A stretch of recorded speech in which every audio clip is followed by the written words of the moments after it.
Olá, saudações a você que está nesta videoaula. Eu sou o professor João Neto Paganini. Na aula de biologia de hoje, o assunto será evolução, mas começando com a primeira teoria que explica a evolução das espécies, na qual foi postulado por Jean-Baptiste Lamarck. Então, continue nessa videoaula para saber mais sobre o assunto. Como forma de introdução, antes de começar a evolução propriamente dita, veja esse primeiro ponto dessa introdução neste slide. Olha só, os seres vivos foram criados por um ato divino, criacionismo. Preste bem atenção. Há por muito tempo, mas esse tempo que eu falo são séculos ou milhares de anos, por exemplo, a humanidade sempre tentou explicar como seres vivos, né, no caso eu, você e demais seres vivos, por exemplo, não surgiu aqui no planeta Terra, como continuou a colonizar o nosso planeta.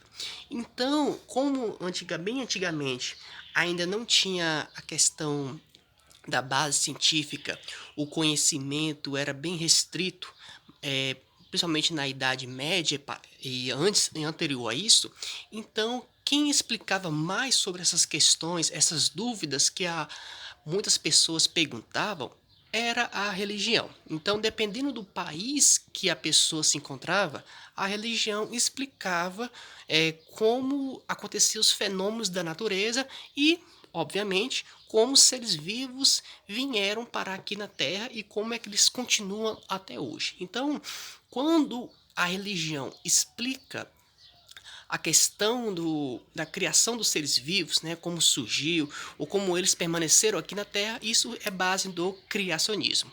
Então, quando uma pessoa se diz criacionista, é porque ela acredita na qual que um ato divino, né, que pode ser Deus, ou seja, dependendo da religião da pessoa, monoteísta ou politeísta, acredita que um ato divino fez criar tudo aqui na Terra, tá bom? O que acontece? Isso a ciência não interfere, a ciência não diz que se isso é verdade ou é mentira, a ciência não interfere nisso, tá? Por quê? Por causa que não tem como, até o momento, questionar, tá? Segundo ponto, até meados do século XIX, defendia-se que as espécies eram imutáveis, princípio chamado fixismo. Então, olha só, o fixismo está dentro do criacionismo. O que é o fixismo? Preste atenção. Criacionismo é quando um ato divino fez criar os seres vivos, tá? Fixismo diz o seguinte: esses seres vivos criados, né, por um ato divino, desde a época que foram criados, permanece a mesma coisa até hoje. Então, fixismo é algo, como o nome já diz, é algo fixo, ou seja, não muda com o passar do tempo. Então, quando um ser vivo foi criado há tempos atrás, né, e esse ser vivo continua a mesma coisa até os dias de hoje, ou seja, não mudou nada, né? Pode ter mudanças climáticas, pode movimentação das placas tectônicas, etc, etc. Esse ser vivo sempre vai ser a mesma coisa, né? A mesma o mesmo tom de pele, o mesmo tamanho, etc. Isso é fixismo, tá? Então, tem tem pessoas que são criacionistas e fixistas, ou seja, né, acredita que alguma coisa foi criada por ato divino e essa coisa, esse ser vivo, não mudou até o dia de hoje, tá? Aí o que acontece? No terceiro ponto, diz da seguinte forma: somente a partir do início do século XX, a evolução passou a ser mais aceita. Como assim? Ó? No quarto ponto, o fixismo começou a ser contestado primeiramente por Jean-Baptiste Lamarck, né, nesse período de 1744 a 1829, foi o período que ele nasceu e faleceu, tá? E depois por Charles Darwin. Jean-Baptiste Lamarck era um naturalista inglês, tá? E o Charles Darwin, o Jean-Baptiste Lamarck era um naturalista francês e o Charles Darwin era um naturalista inglês, tá bom? Então, ambos eram de países diferentes, um era da França, o primeiro, e o segundo era da Inglaterra. Esses dois cientistas, esses dois caras, começou a contestar o seguinte, ó, porque perceberam que através de observações e através de a questão dos fósseis, por exemplo, verificaram que as espécies bem antigamente, mas é muito tempos atrás, não existem nos tempos de hoje, tá? E as espécies do tempo de hoje foram aparecendo recentemente. Então, isso não era mais fixismo, tá? Ou seja, as espécies não eram mais imutáveis. Essa palavra imutável é algo que não muda, ou seja, pode passar anos e anos e o ser vivo continua a mesma coisa. Então, se o ser vivo continua a mesma coisa, isso quer dizer que é um imutável. Ou seja, não tem mudanças, tá? Então, o assunto do Charles Darwin e a questão dos fósseis, a gente vai ver numa próxima aula, tá? Então, na aula de hoje, a gente começa com o conceito do evolucionismo. Olha só, o evolucionismo diz o seguinte, ó, segundo essa teoria, nós e todos os seres vivos teriam surgido das modificações que ocorrem com o passar das eras, né, dos tempos, determinando características novas à medida que as gerações se sucedem. Ou seja, o evolucionismo não é fixismo, tá? Ou seja, o evolucionismo não acredita na questão dos imutáveis, ou melhor dizendo, os seres vivos são mutáveis, ou seja, tem modificações com o passar do tempo, tá? Então, lá no século XX até os tempos de hoje, a evolução começou a ser mais aceita, tá? Porque perceberam que as espécies existentes hoje aqui na Terra não eram as mesmas tempos e tempos atrás, tá? Na maioria delas teve mudanças em seu corpo, mudanças na sua pele, no tom, na questão da coloração, na questão do tamanho, tá? Então teve essas mudanças com o passar do tempo. Se teve mudança com o passar do tempo, ou seja, teve evolução, são mutáveis, tá bom? Então a gente começa com o primeiro cientista a contestar o fixismo e a dizer sobre a evolução. Então, esse senhor que está aqui, que é o Jean-Baptiste Lamarck, ele foi o primeiro a falar sobre a evolução, tá? E é o primeiro a explicar como as espécies são mutáveis, ou seja, como as espécies mudam com o passar do tempo. De acordo com Lamarck, ele postulou duas teorias, né? Duas leis. Essas duas leis são conhecidas como Lamarckismo, tá? Ou seja, as leis de Lamarck. Então, de acordo com Lamarck, para ocorrer a evolução de uma espécie, ou seja, para uma espécie, um determinado ser vivo, pode ser micro-organismo, pode ser vegetal, animal e etc., tá? Para que um determinado ser vivo tenha mudanças com o passar do tempo, ele modifica o seu corpo para se adaptar ao meio ambiente, de acordo com Lamarck, é por obrigação ter duas leis, tá? O ser vivo deve seguir essas duas leis para ter a evolução. A primeira lei chama lei do uso e desuso. O que diz essa lei do uso e desuso? Quanto mais uma parte do corpo é usada, mais se desenvolve. Do contrário, atrofiará. Olha só, na lei do uso e desuso, a gente pode pegar até pelo sentido dessa palavra. Uso é o quê? Quando, de acordo com Lamarck, quando um determinado ser vivo usar bastante uma determinada parte do seu corpo, essa parte do seu corpo vai se desenvolver, ele está usando bastante. Caso contrário, o desuso, se um determinado ser vivo não usar uma determinada parte do seu corpo, essa parte vai atrofiar, ou seja, atrofiar é a mesma coisa de diminuir, tá? Então, a gente pode pegar um exemplo de uma pessoa que vai para a academia, tá? Vai fazer a sua malhação diária. Se essa pessoa, por exemplo, fizer na musculação, por exemplo, pegar pesos todos os dias só com o braço. O que vai acontecer com o passar dos dias? O músculo do braço dessa pessoa vai aumentar, né? Vai ter um volume maior em comparação lá no início, quando ele entrou na academia. O que aconteceu com com o músculo do braço dessa pessoa? Teve uso ou desuso? A gente pode perceber que teve uso, ou seja, a pessoa usou bastante a musculatura dos braços, tá? E se a pessoa, por exemplo, fazer caminhada, né, corrida, bota aqui logo uma corrida, correr todos os dias, todo dia fazer corrida.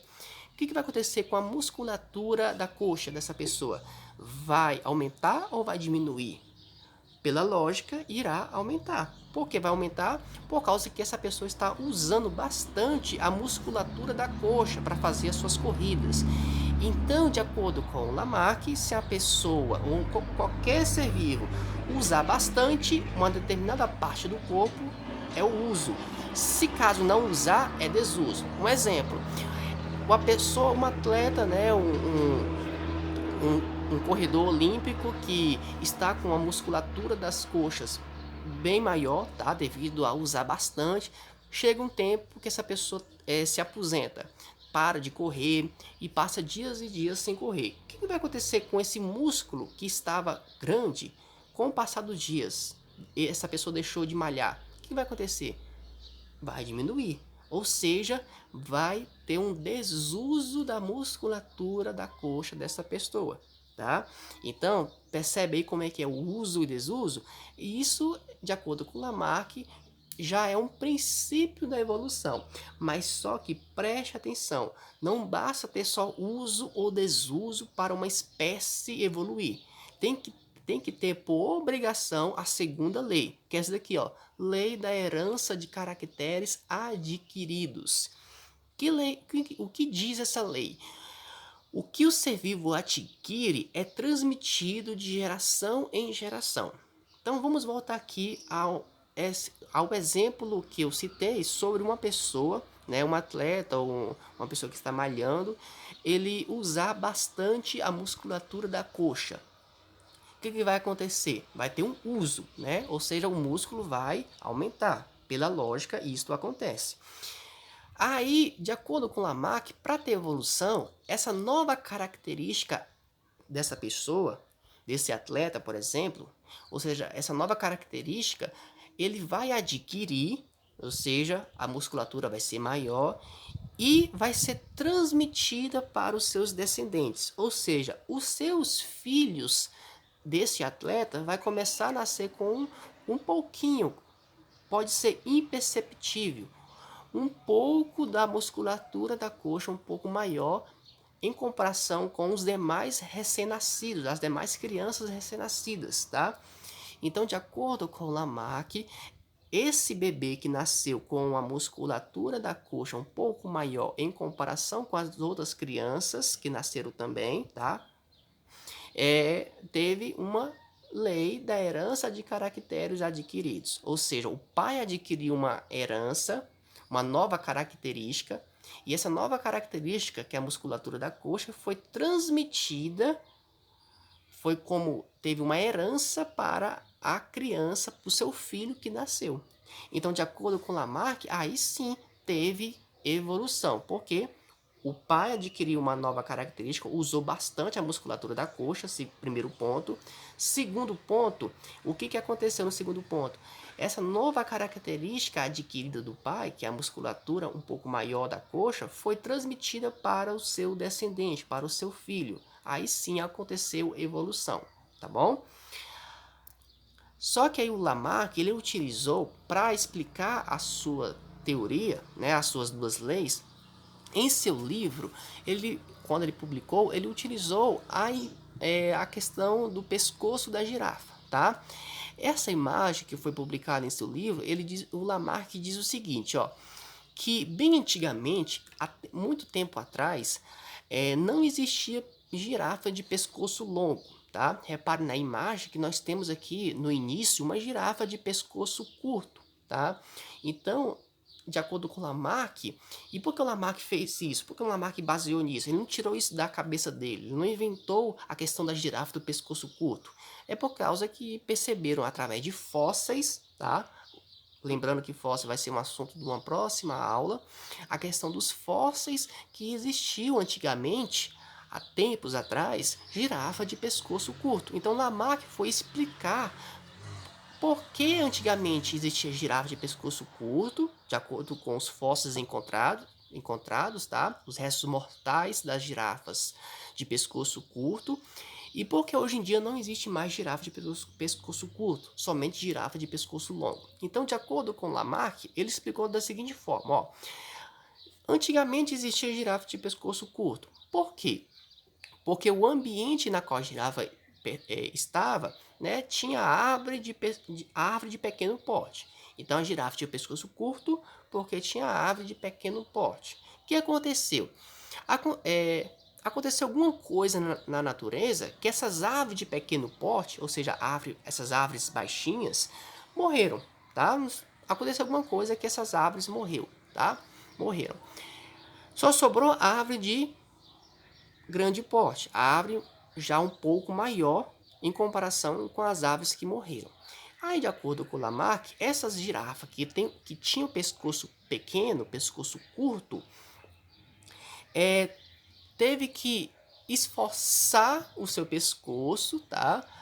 Esforçar a musculatura do seu pescoço para poder poder pegar as folhas das árvores grandes, tá? As árvores de maior porte. Então, esse esforçado pescoço para poder para poder pegar as folhas das árvores maiores, fez com que a girafa teve um uso bastante da musculatura do pescoço. Então, esse uso fez com que a girafa fosse transmitido essa característica, pescoço um pouco maior, para os descendentes dessas girafas, ou seja, para os filhos dessa girafa. Então, com o passar do tempo, os descendentes começou a nascer com o pescoço um pouco maior. Aí, esse descendente que nasceram forçou novamente a musculatura do pescoço. O que aconteceu? Os filhos dele começou a nascer com o pescoço um pouco maior. Aí isso por diante, até chegar às girafas dos tempos de hoje, com essas girafas que têm os pescoços bem grandes, tá? Para poder alcançar as folhas das árvores de grande porte, tá bom?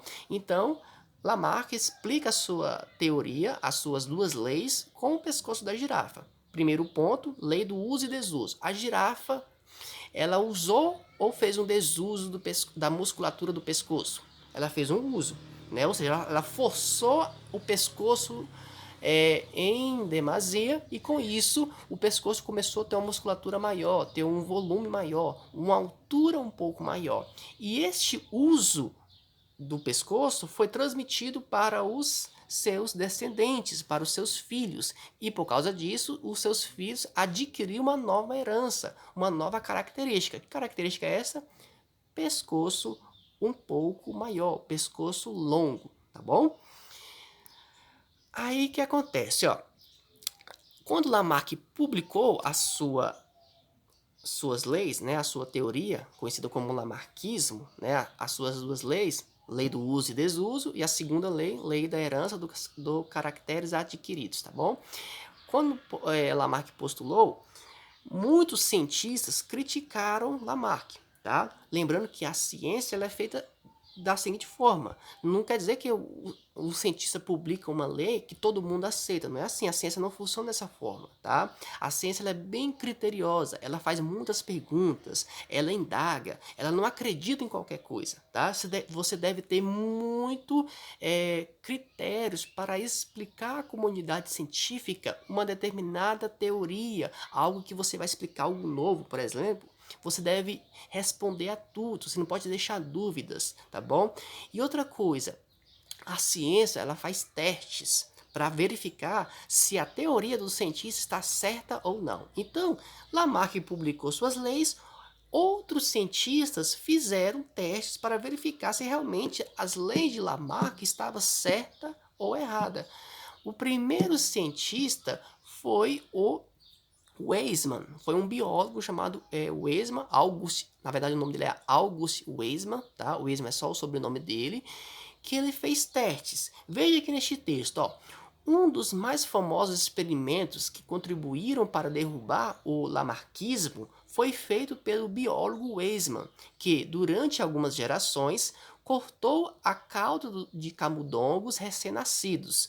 Quando estes cresciam e reproduziam, seus filhotes continuavam a nascer com caudas compridas, comprovando, assim, que caracteres adquiridos no corpo não eram transmitidos aos seus descendentes. Repara aqui nesta imagem que o que o Weismann fez está explicando nesta ilustração. Preste bem atenção, ó. Nós temos aqui uma fêmea e um macho. Tá? Nesta fêmea, o Weismann cortou a cauda do camundongo, dessa camundongo fêmea, e cortou a cauda do camundongo macho. Tá? Então, essa longa cauda foi cortada e colocou esses dois para cruzarem, tá? Para se reproduzir, já com as caudas já cortadas, tá bom? Só que aí, de acordo com o Lamarck, como ele cortou a cauda do camundongo, era de esperar que teve um desuso da cauda, isso aconteceu, o camundongo não usou mais a cauda, né, foi cortado, então teve um desuso. Então, de acordo com Lamarck, era de esperar que os filhotes desse camundongo nascessem com caudas curtas. Por quê? Porque os pais foram arrancado as caudas, teve um desuso das caudas. Só que aí a segunda lei, que é a lei da herança dos caracteres adquiridos, não foi válida, ou seja, não foi transmitida para os descendentes. Repare que o filho, na imagem aqui, nasceu com a cauda longa, a cauda do mesmo tamanho que os pais tinham antes de ser cortada, tá? Então, o que derrubou o lamarquismo foi a segunda lei que Lamarck postulou, que é a lei da herança dos caracteres adquiridos. A gente pode verificar no dia de hoje que a segunda lei de Lamarck não é tão válida assim, não é válida na verdade, tá? A gente pode perceber que aquela mesma história que eu contei nesse vídeo no início. Se uma pessoa, por exemplo, fizer musculação na academia e adquirir uma nova musculatura, ou seja, um músculo maior, ou seja, o uso em demasia, os descendentes dessa pessoa, os filhos dessa pessoa, não vai nascer com um músculo grande, tá? Vai nascer normal, como demais crianças, tá? Ou seja, a segunda lei de Lamarck não é válida, não foi aceita por causa que os descendentes não adquirem a nova característica. Aí eu pergunto para vocês, como Lamarck foi o primeiro cientista a explicar a evolução, então a evolução está errada? Foi derrubado o conceito da evolução? É claro que não. Anos depois, lá na Inglaterra, surge um outro cientista que vai explicar melhor como se dá a evolução das espécies. Esse outro cientista, o nome dele é Charles Darwin. Só que Charles Darwin, a gente vai ver isso numa próxima oportunidade, na nossa próxima aula. Essa foi a nossa aula sobre lamarquismo e espero que vocês tenham entendido do assunto. Tá? Um forte abraço e até mais.